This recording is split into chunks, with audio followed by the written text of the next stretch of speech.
Welcome students. Now we will see the next part of the bond valuation, that is price change of a bond. The example here is, now assume that the required rate of return or the required YTM is 11%. In the previous example what we have taken, the required rate of return 5%. Here for example we will assume the required rate of return as 11%. Then what will be the impact on the price? Same, we will calculate the valuation of the bond. How we will do that?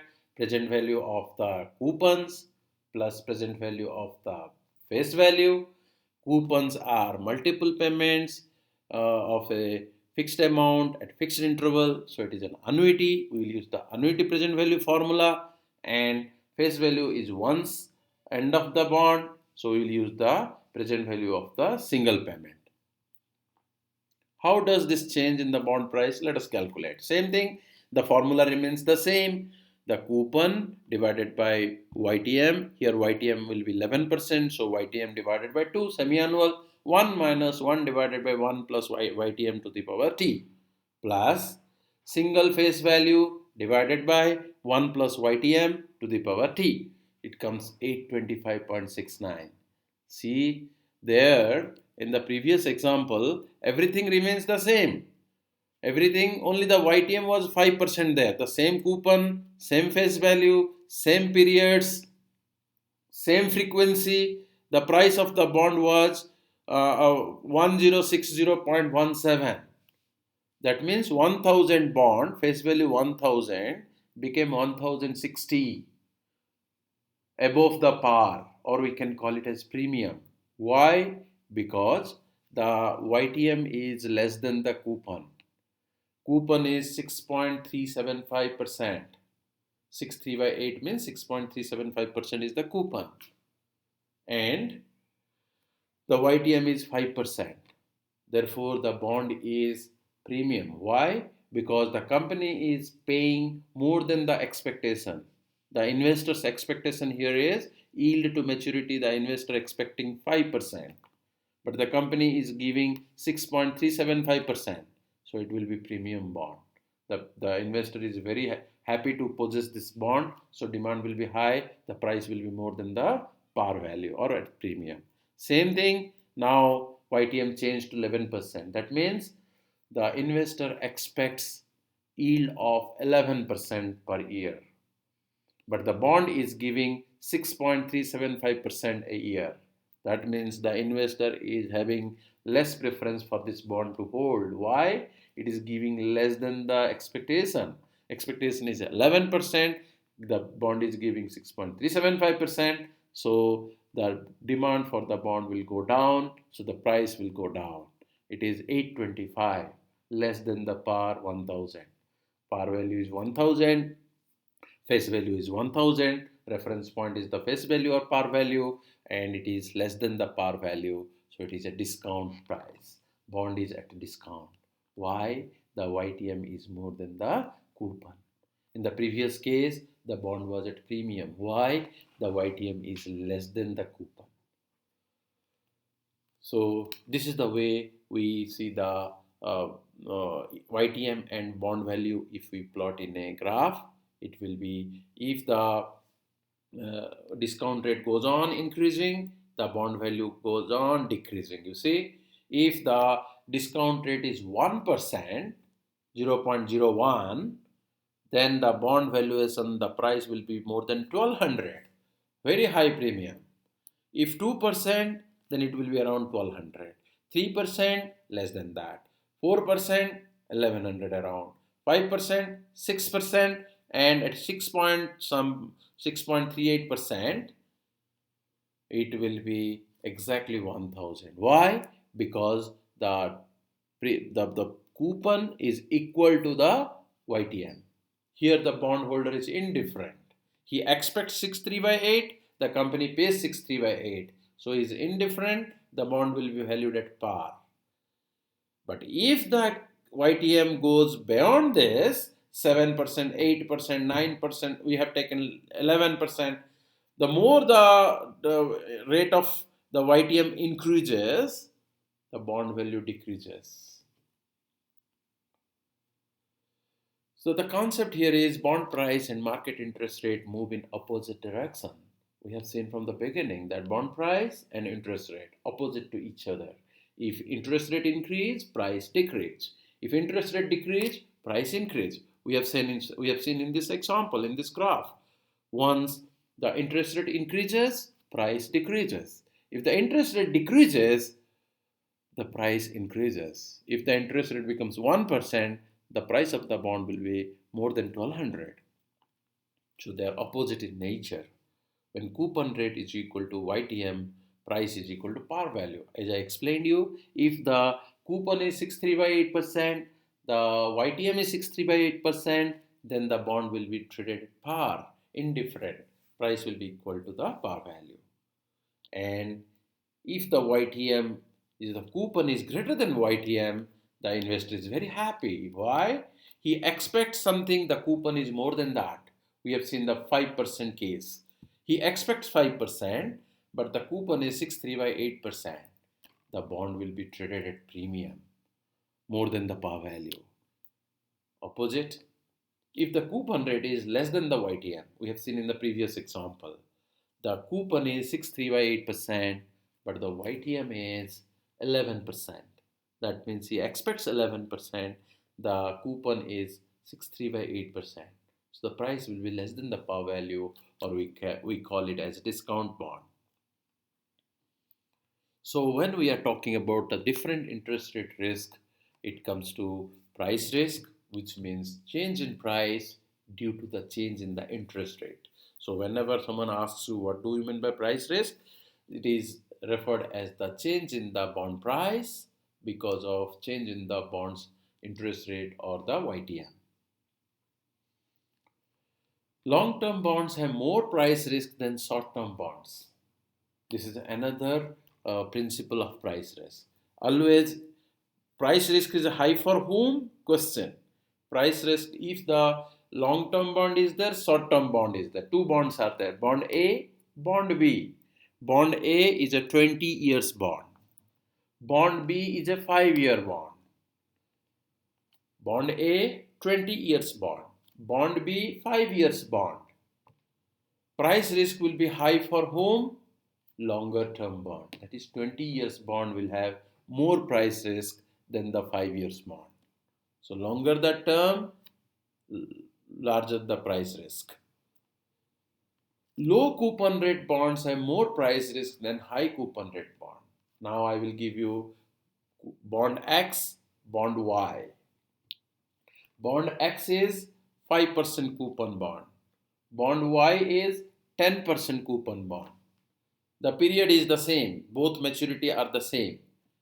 Bond X is also for 20 years. Bond Y is also for 20 years. But bond X, 5% coupon. Bond Y, 10% coupon.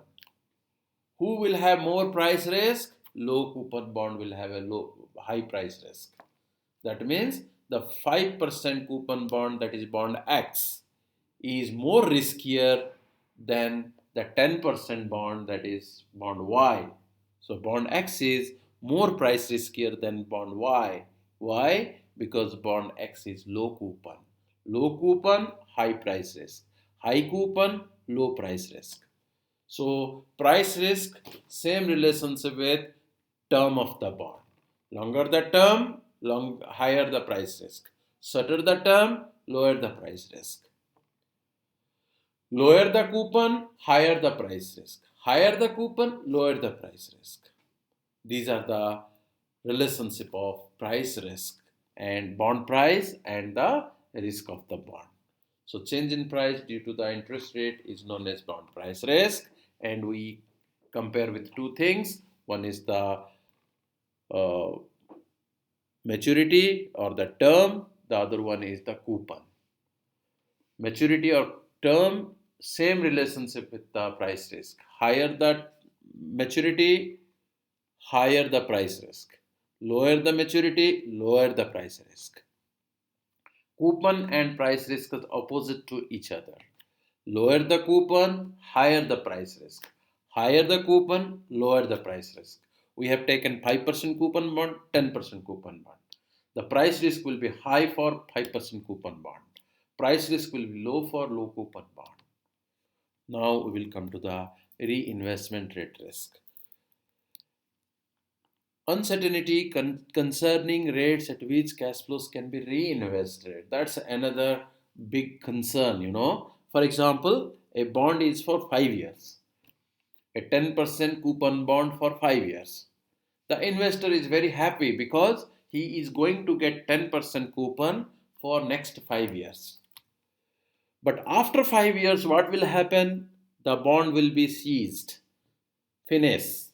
The company will pay back the par value, bond is finished. Now the investor gets 1000 back after 5 years. Now he has a reinvestment risk. Remember, after the maturity of one bond is there, he gets back the whole money from the company. Principal payment, repayment. Company makes the principal repayment. Now, question is, what the investor will do with this money? Company has returned. The bond finished. No 10% coupon will be coming from next semi-annual or annual, whatever. No coupon will be there. Why? Because bond finished. Now you have 1000 euro in your hand. You will reinvest. You will reinvest in the market.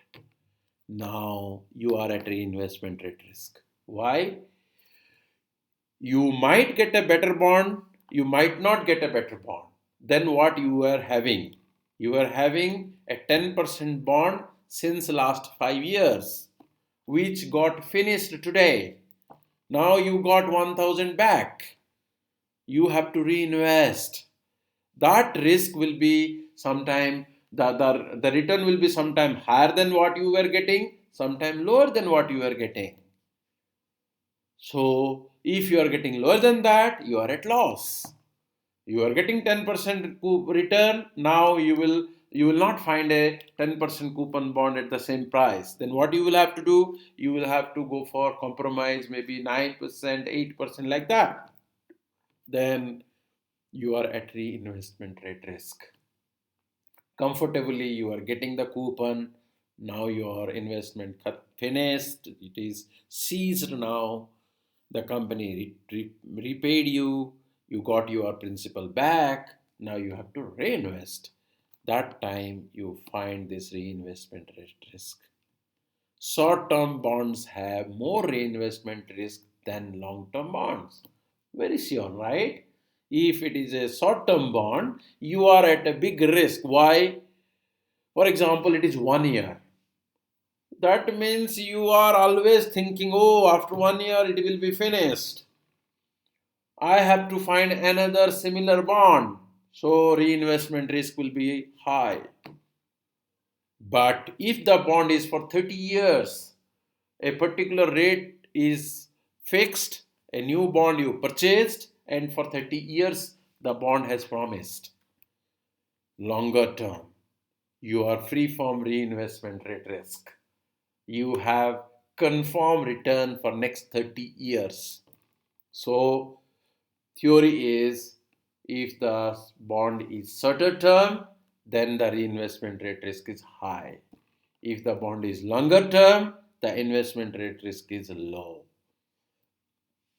High coupon bonds have more reinvestment risk than the low coupon bonds. Again, if you are getting a high coupon from existing bond, you are at a higher reinvestment rate risk. Why? Once this bond finishes, you will search for similar return, which might not be available in the market. So your reinvestment risk will be high there. But low coupon bond, very low reinvestment risk. Why? You are having a 3% bond. 3% bond finished. You got the principal back. You can comfortably get another similar bond with more than 3% or 3%. So reinvestment rate risk is low. But if you are having a 10% coupon bond, coupon is high. And this bond finishes, you have to search for similar bond in the market. which might not be available at the similar rate of similar price or similar risk. Therefore, high coupon bond, high reinvestment risk. Low coupon bond, low investment risk. So you can see the basic opposite relationship between price risk and reinvestment risk. Underline the theory, write down it. The price risk, reinvestment risk are opposite to each other. Longer term bond, higher price risk. Here longer term bond, lower reinvestment risk. Shorter term bond, less price risk. Shorter term bond, more reinvestment risk. So where price risk is low, reinvestment risk is high. Where price risk is high, reinvestment risk is low. Similarly, coupon. Low coupon bond, high price risk. Low coupon bond, low reinvestment risk. High coupon bond, low price risk. High coupon bond, high reinvestment risk. So you can make a matrix here, price risk, reinvestment risk. Now two things we are comparing. One is the term, the other one is coupon rate. Term to maturity, price risk, higher the term, higher the price risk. But higher the term, lower the reinvestment risk. Now, lower the term, lower the interest rate, lower the term, lower the price risk. Lower the term, lower the price risk. But lower the term, higher the reinvestment risk. Same come to the coupon rate. High the coupon, low the price risk. But high the coupon, high the reinvestment risk. Low the coupon, high the price risk. But low the coupon, low the reinvestment risk. So price risk and reinvestment risk always go opposite to each other. So the investor must hedge to have a balance between them. So here is the kind of bond valuation and maturity. One is longer term maturity, shorter term maturity. And the discount rate, one is a high discount rate and low discount rate. And the coupon is fixed. If the discount rate and the coupon rate are the same, discount rate means YTM.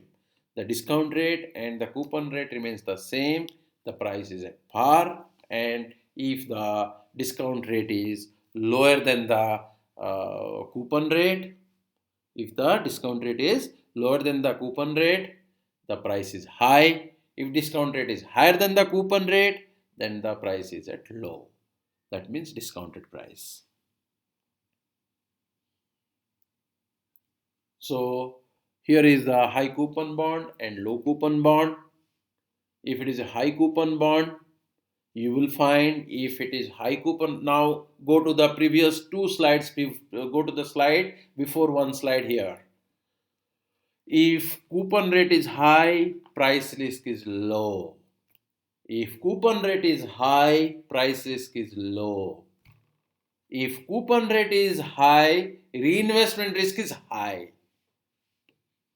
Similarly, if coupon rate is low, price risk is high. But if coupon rate is low, reinvestment risk is low.